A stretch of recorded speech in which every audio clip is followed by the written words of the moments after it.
দীর্ঘ ১৭ বছর পর পরিচ্ছন্ন শহর রাজশাহীতে। একটা শহর কতটা সুন্দর হতে পারে, কতটা পরিচ্ছন্ন হতে পারে, তা রাজশাহী আসলে বোঝা যায়। সেই কবেকার কথা এসেছিলাম কাটাখালীতে। আজ ১৭ বছর পর আবারও আসার সুযোগ হয় প্রিয় রাজশাহীতে। ভোরবেলার মিষ্টি রোদ গায়ে মেখে ময়মনসিংহ থেকে মাত্র ৫ ঘন্টায় চলে আসি রাজশাহী। আজকে আপনাদেরকে ঘুরে দেখানোর চেষ্টা করব রাজশাহীর বিভিন্ন ঐতিহাসিক স্থাপনা এবং ঐতিহ্যবাহী জায়গাগুলো। এখন প্রবেশ করছি রাজশাহী বিশ্ববিদ্যালয়ে। রাজশাহী বিশ্ববিদ্যালয় ১৯৫৩ সালের ৬ জুলাই প্রতিষ্ঠিত হয়। এটি বাংলাদেশের দ্বিতীয় প্রাচীন ও অন্যতম প্রধান উচ্চশিক্ষা প্রতিষ্ঠান। রাজশাহীর মতিহারে রাজশাহী বিশ্ববিদ্যালয় অবস্থিত। মাদার বক্স নামক বিশিষ্ট ব্যক্তির প্রচেষ্টায় এবং প্রথম উপাচার্য ইতরাত হোসেন জুবেরির নেতৃত্বে এটি যাত্রা শুরু করে। বর্তমানে রাজশাহী বিশ্ববিদ্যালয়ে ৫৯টি বিভাগ ও বিভিন্ন ইনস্টিটিউট নিয়ে একটি শীর্ষস্থানীয় গবেষণা বিশ্ববিদ্যালয় হিসেবে সারা বিশ্বে বিশেষভাবে পরিচিত।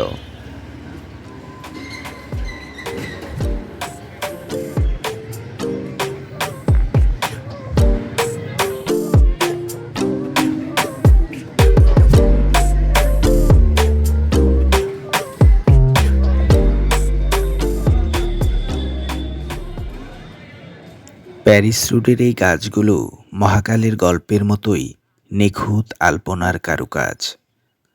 এই ক্যাম্পাসে বহুবার এসেছি, সব সময়ই কেমন একটা ভালো লাগা বয়ে যায় হৃদয়ে। ফোকলোর বিভাগের সেরা সেরা গল্প, কথা আর লিটল ম্যাগের আলাপন, কিংবা অধ্যাপক আলী টিসারের অন্তঃশ্রেণীর ভাষা, গল্পে গল্পে সারাবেলা গরম ধোয়া ওঠা চায়ের সাথে একটি গোলাপি দিনের সুন্দর সমাপন।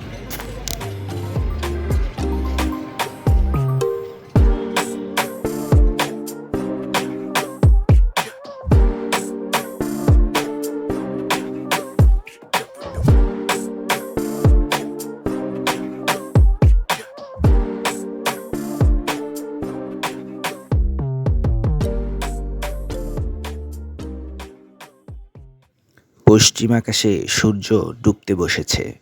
সেই ২০০৯ সালের স্মৃতির সাথে বর্তমানের সংমিশ্রণ করতে আমার আনমনা মন চারপাশে উকিঝুঁকি দিচ্ছে বারবার।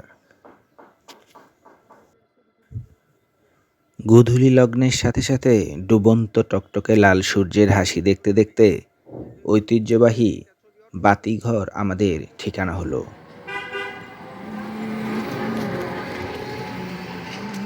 রাজশাহীতে বাতিঘরে যাত্রা শুরু হয়েছে ২০২৩ সালের ২৪ জুন। সামগ্রিকভাবে বাতিঘরের পথ চলা শুরু হয়েছিল ২০০৫ সালে চট্টগ্রামে, কিন্তু রাজশাহীতে এটি একটি বড় পরিসরে কার্যক্রম শুরু করে ২০২৩ সালের মাঝামাঝি সময়ে।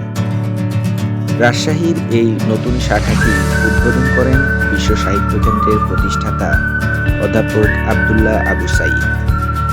রাজশাহীর বোয়ালিয়া থানার পেছনে খানসামার চকে এই বাতিঘরের অবস্থান।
রাজশাহীতে আজকে আমাদের দ্বিতীয় দিন।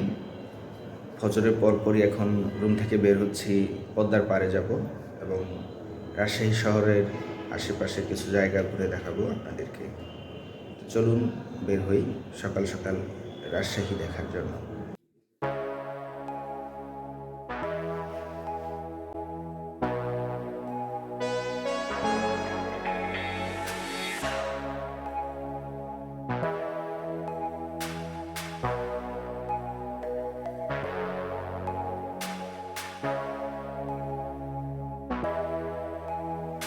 পদ্মাপাড়ের স্নিগ্ধ সকাল।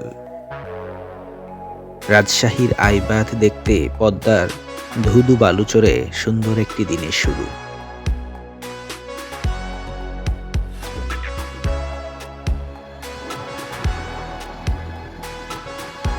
রিকশায় করে আমি যাচ্ছি রাজশাহীর ঐতিহ্যবাহী একটি দর্শনীয় স্থান আইবাঁধ দেখতে।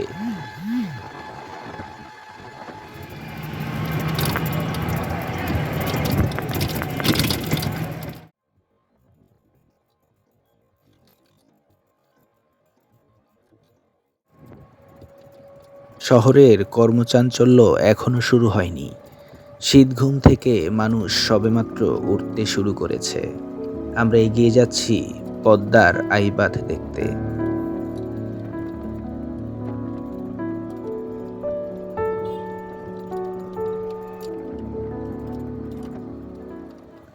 একেবারে স্নিগ্ধ একটি সকাল।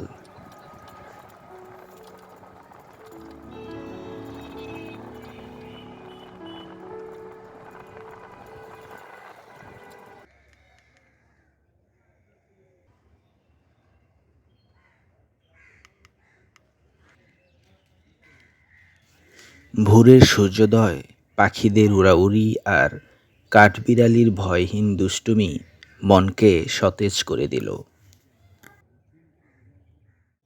সকালবেলা চলে আসছি রাজশাহীর পদ্মার পাড়ে আইবাঁধ।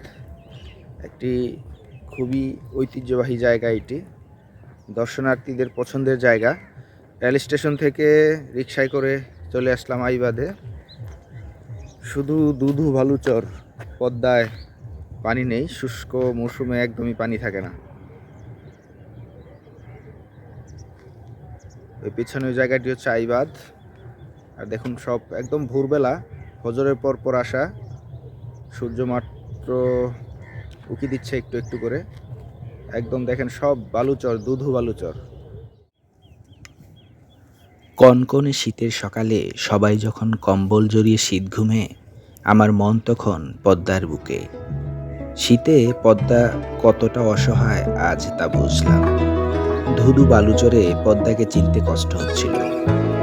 কলেজের সেই পদ্মা নদীর মাঝি উপন্যাসের খরস্রোতা পদ্মার সাথে বাস্তবের পদ্মার অমিলগুলো আমাদের দখল আর দূষণের কুপ্রভাব মনে করিয়ে দিচ্ছে।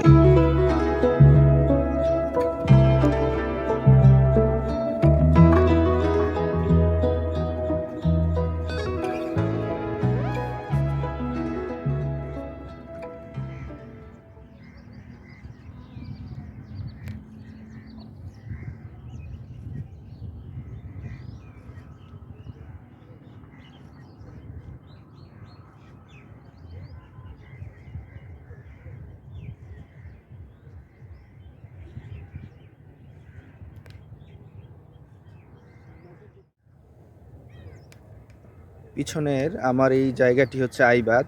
আমি ওই পেছনের ওই জায়গা থেকে এই নেমে আসলাম পদ্মার ধুধু বালুচর দেখানোর জন্যে। এখানে বর্ষায় অনেক পানি থাকলেও এখন পানি নেই বললেই চলে। ছোট ছোট কিছু নালা আছে। এখন আমি হাঁটতেছি চরের ভিতরে, একদম ভোরবেলা, ধুধু বালুচর। অল্প কিছু মানুষজন আছে, এছাড়া তেমন কিছুই নেই। এই চারপাশে শুধু বালুর চর। কি অপরূপ সৌন্দর্য! রাজশাহী আসলেই অনেক সুন্দর। মাত্র সূর্য একটু একটু করে উঁকি দিচ্ছে। পিছনে ওটা হচ্ছে আইবাঁধ।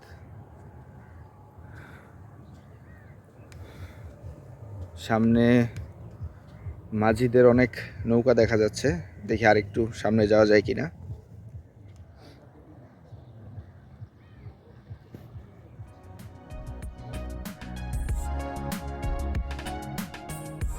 স্নিগ্ধ সকাল মানেই এক মুঠো প্রশান্তি, নতুন আশা এবং প্রকৃতির অপরূপ রূপ। ভোরের হালকা কুয়াশা, পাখির কলতান এবং সূর্যের মৃদু আলো মনকে ভালো লাগার এক স্বপ্নীল আবেশে ভরিয়ে দেয়, যা দিনটিকে শান্ত ও কর্মমুখর করে তোলে। স্নিগ্ধতা মানেই এক ধরনের প্রশান্তি, শান্তির ছোঁয়া, কোমল অনুভব, যা আমাদের মন ও হৃদয়কে নিঃশব্দে ছুঁয়ে যায়। জীবনের কোলাহলে হারিয়ে যাওয়া মানুষগুলো যখন একটু শান্তি খুঁজে, তখন তারা স্নিগ্ধতার সন্ধান করে।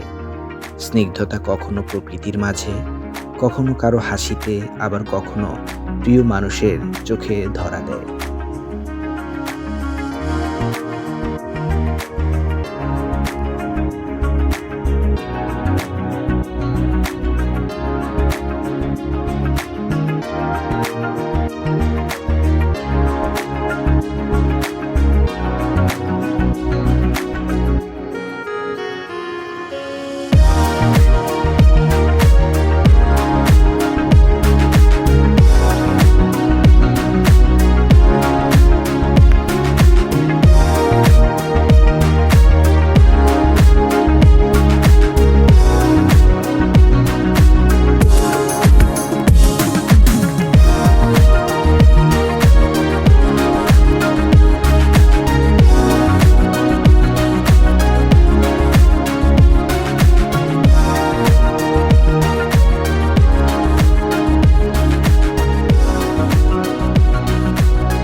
রাজশাহীতে অনেক অভ্যন্তরীণ জলাশয় রয়েছে, যা মাছ চাষের জন্যে, অভয়াশ্রম ও চাষাবাদের জন্যে গুরুত্বপূর্ণ।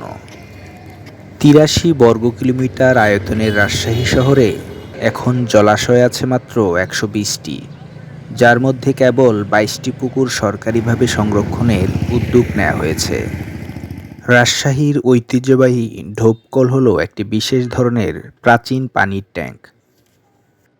বিভিন্ন রাস্তার মোড়ে মোড়ে এভাবেই এই পানির বিশেষ এক পদ্ধতির পানির ট্যাঙ্ক বসানো হয়েছিল, যেখান থেকে নগরীতে খাবারের পানি সরবরাহ করা হতো। ঢোপকল রাজশাহীর প্রাচীনতম ঐতিহ্যবাহী স্থানগুলির মধ্যে একটি, যা এর সংস্কৃতি, ইতিহাস এবং ঐতিহ্যের সাথে ঘনিষ্ঠভাবে জড়িত। মহারানী হেমন্ত কুমারীর প্রচেষ্টা এবং পৃষ্ঠপোষকতায় ঢোপকল নির্মাণ করা হয়। রায় ডিএন দাশগুপ্ত রাজশাহী পৌরসভার চেয়ারম্যান থাকাকালীন সময়ে এই প্রজেক্টটি চালু করা হয়। রাজশাহীতে ঈদের প্রধান জামাত অনুষ্ঠিত হয় জেলার কেন্দ্রীয় ঈদগাহ হযরত শাহ মখদুম রূপস রহমতুল্লাহ আলাইহে ঈদগাহ মাঠে। ভারত বিভক্তের পর থেকেই এখানে ঈদের নামাজ আদায় হয়। দিন যত যাচ্ছে এই ঈদগাহে মুসল্লিদের উপস্থিতি বাড়ছে, সেই সাথে বাড়ছে ঈদগাহের পরিধি।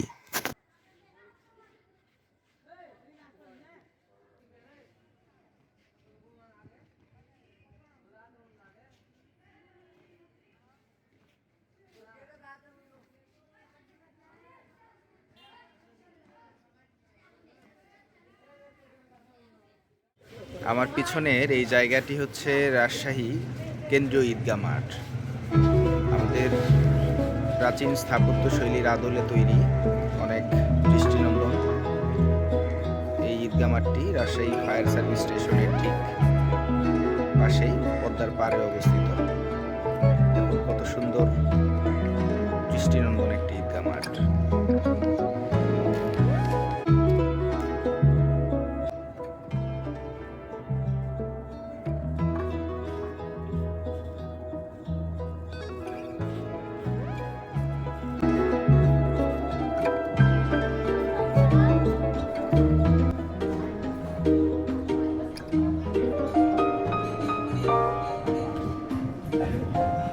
লালন শাহ পার্ক রাজশাহী মহানগরীর পাঠানপাড়ায় পদ্মা নদীর কূল ঘেঁষে নির্মিত একটি উদ্যান ও বিনোদন কেন্দ্র।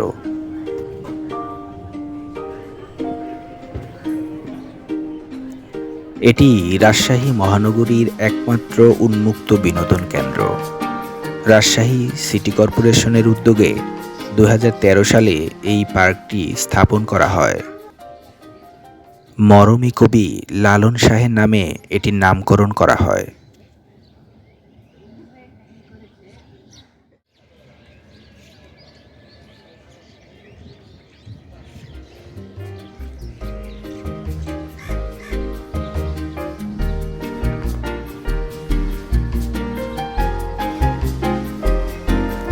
রাজশাহীর হজরত শাহ মখদুম রূপস রহমতুল্লাহ আলাইহির মাজার বরেন্দ্র অঞ্চলের অন্যতম প্রধান ঐতিহাসিক ও ধর্মীয় নিদর্শন। হজরত শাহ মখদুম রূপস হজরত আলী রাদিয়াল্লাহু তাআলা আনহু এর বংশধর ছিলেন। বড় পীর হজরত আব্দুল কাদির জিলানী তার আপন দাদা। শাহ মখদুমের বংশ তালিকা হচ্ছে হজরত আলী, হজরত হাসান রাদিয়াল্লাহু তাআলা আনহু, হাসান আল মাসনা, আবদুল্লাহ আলা মাহাজ, সৈয়দ মুসা আল জাউন, সৈয়দ আবদুল্লাহ সানি, মুসা সানি, সৈয়দ দাউদ, সৈয়দ মোহাম্মদ, সৈয়দ ইয়াহিয়া আল জায়েদ, সৈয়দ আবি আবদুল্লাহ, সৈয়দ আবু সালেহ মুসা জঙ্গি, সৈয়দ আব্দুল কাদের জিলানী, সৈয়দ আজাল্লাহ শাহ, সৈয়দ আব্দুল কুদ্দুস শাহ মখদুম রূপস।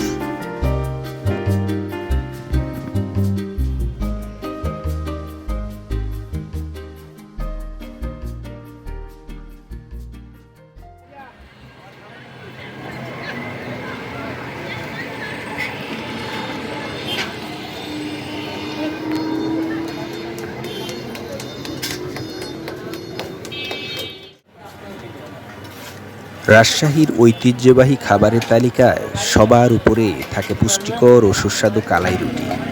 মূলত চাঁপাইনবাবগঞ্জ থেকে আসা এই খাবারটি এখন পুরো রাজশাহী বিভাগে তুমুল জনপ্রিয়। এটি মাসকলাইয়ের গুঁড়া, আতপ চালের আটা, লবণ ও পানির মিশ্রণে তৈরি হয়। কোনো বেলনা ছাড়াই দুই হাতের তালুর কারিশমায় রুটিটিকে গোল ও চ্যাপ্টা করা হয় এবং মাটির চুলায়, মাটির খোলায় বা তাওয়ায় সেক দেওয়া হয়। সাথী খাবার হিসেবে সাধারণত বেগুন ভর্তা, ঝালমরিচ ভর্তা, ধনেপাতা চাটনি অথবা হাঁসের মাংসের ভুনা দিয়ে এটি খাওয়ার রীতি রয়েছে। তবে বর্তমান সময়ে হাঁসের মাংসের সাথে কালাই রুটি বেশ জনপ্রিয়।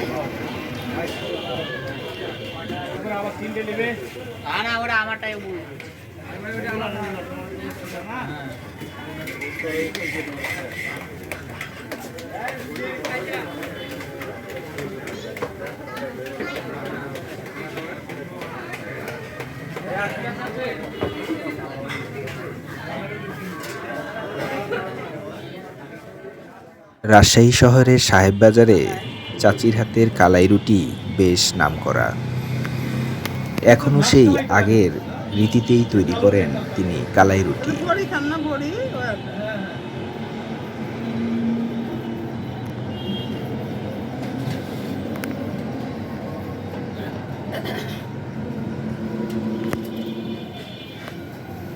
রাত কটা পর্যন্ত চলে?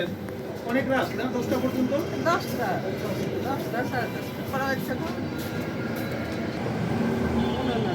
রাজশাহী শহরের ফুটপাত থেকে শুরু করে বড়সড় রেস্তোরাঁতেও এখন কালাই রুটি পাওয়া যায়।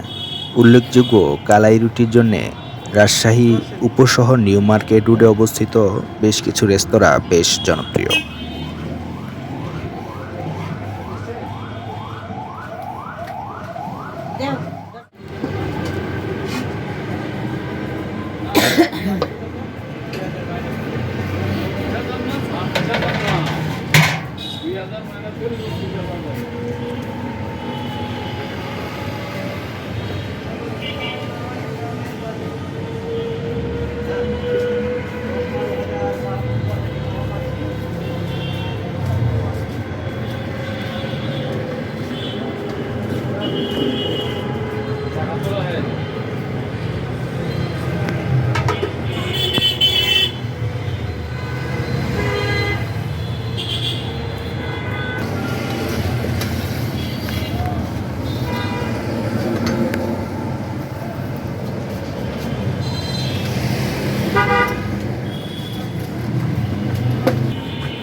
এগুলো কত করে পিস? কত করে এগুলা? কালাই রুটি 30 টাকা করে। হাঁসের মাংস কত করে?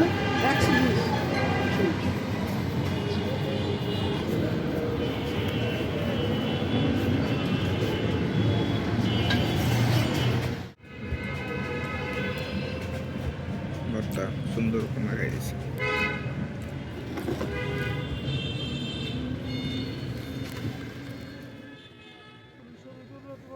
সোপুরা মঠ রাজশাহীর ঐতিহ্যের সাথে জড়িয়ে থাকা এক স্থাপনা।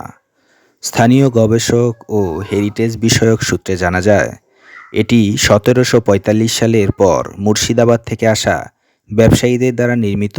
এ যুগে বড় ধরনের পুকুরসহ মঠ নির্মাণ করা হয়। 2016 সালে সোপুরা মঠ পুকুর থেকে একটি প্রাচীন কালো পাথরের নন্দীমূর্তি উদ্ধার করা হয়। এটি 12 শতকেরও আগের হতে পারে।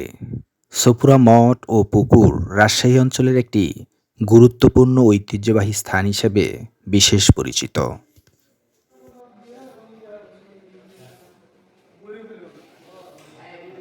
রাতের রাজশাহীতে সোপুরা সিল্ক কারখানা ও অন্যান্য সিল্ক শাড়ি সমারোহে মন ভরে গেল। রাতের রাজশাহীতে আলো ঝলমলে শহরের অন্যরকম ভালো লাগা কাজ করে। ঐতিহ্যবাহী এই সিল্কের আছে সুন্দর ইতিহাস। ত্রয়োদশ শতাব্দীতেই এখানে রেশম উৎপাদন শুরু হয় এবং এটি বেঙ্গল সিল্ক বা গঙ্গার রেশম নামে পরিচিত ছিল। 1700 এর দিকে ওলন্দাজরা রামপুর, বোয়ালিয়া ও সর্দারে সিল্ক কারখানা স্থাপন করে, যা পরবর্তীতে ব্রিটিশদের হাতে যায়। বোয়ালিয়া রাজশাহীর সমৃদ্ধ এক থানার নাম। আধুনিক যুগে 1952 সালে পাকিস্তান সরকার রাজশাহীতে সরকারি তত্ত্বাবধানে রেশম উৎপাদন শুরু করে এবং 1961 সালে রাষ্ট্রায়ত্ত কারখানা স্থাপিত হয়, যা বর্তমানে জিআই ভৌগোলিক নির্দেশক মর্যাদাপ্রাপ্ত বিশ্বজুড়ে সমাদৃত এক নাম।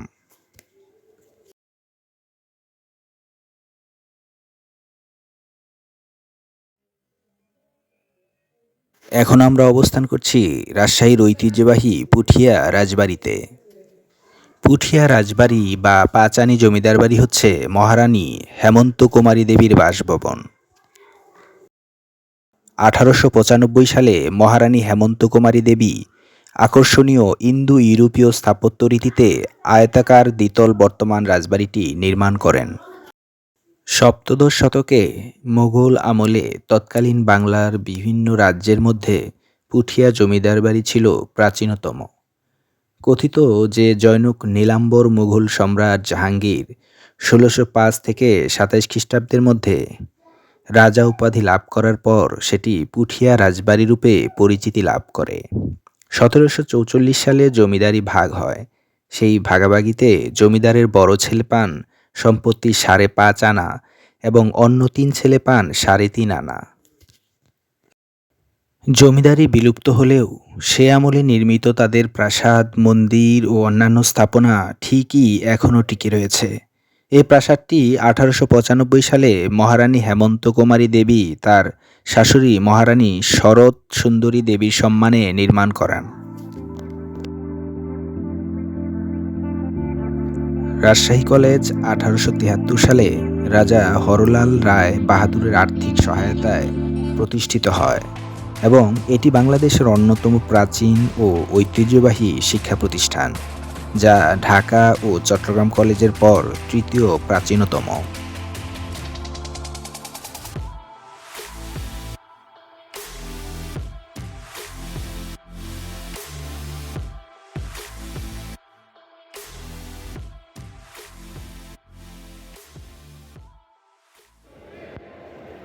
দিনের শুরুটাই রাজশাহী রেলওয়ে স্টেশনের হুইসেল শুনে। নানান জায়গার মানুষজনের উপস্থিতিতে সরব একটি স্টেশনের নাম রাজশাহী রেলওয়ে স্টেশন। এখানে কাটছে কয়েকটি দিন ধরে আমার দিনক্ষণ।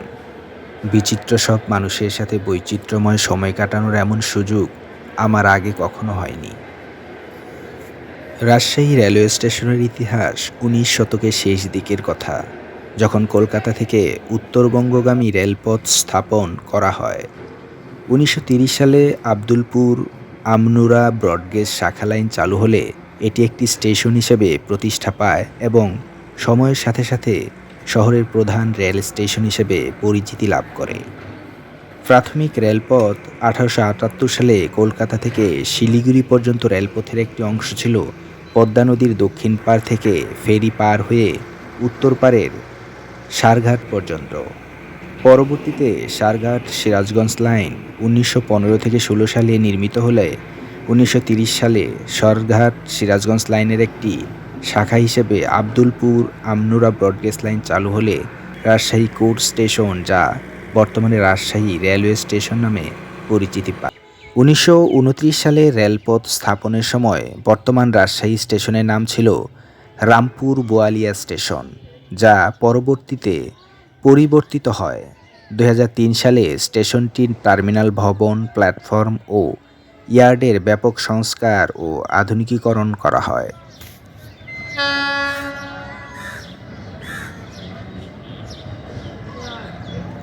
রাজশাহী রেলওয়ে স্টেশন থেকে ঢাকা, খুলনা, চিলাহাটি ও গোবরাসহ বিভিন্ন গন্তব্যে বেশ কয়েকটি আন্তনগর ও মেইল ট্রেন চলাচল করে, যার মধ্যে বনলতা, ধূমকেতু, পদ্মা ও সিল্ক সিটি এক্সপ্রেস অন্যতম।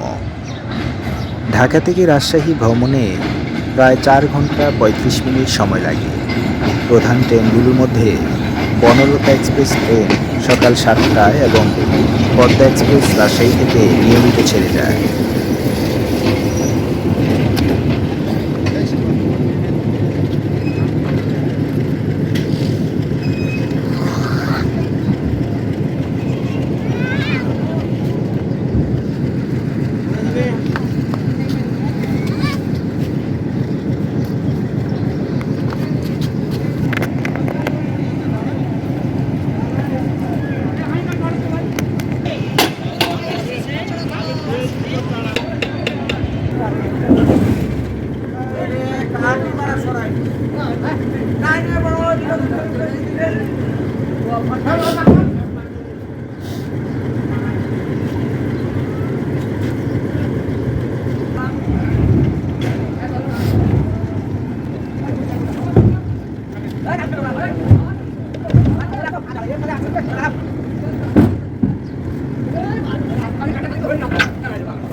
বরেন্দ্র গবেষণা জাদুঘর রাজশাহী শহরে স্থাপিত বাংলাদেশের প্রথম জাদুঘর। এটি প্রত্ন সংগ্রহে সমৃদ্ধ। এই প্রত্ন সংগ্রহশালাটি 1910 খ্রিস্টাব্দে ব্যক্তিগত উদ্যোগে স্থাপিত হয়েছিল। বর্তমানে রাজশাহী বিশ্ববিদ্যালয় এটি পরিচালনা করে থাকে।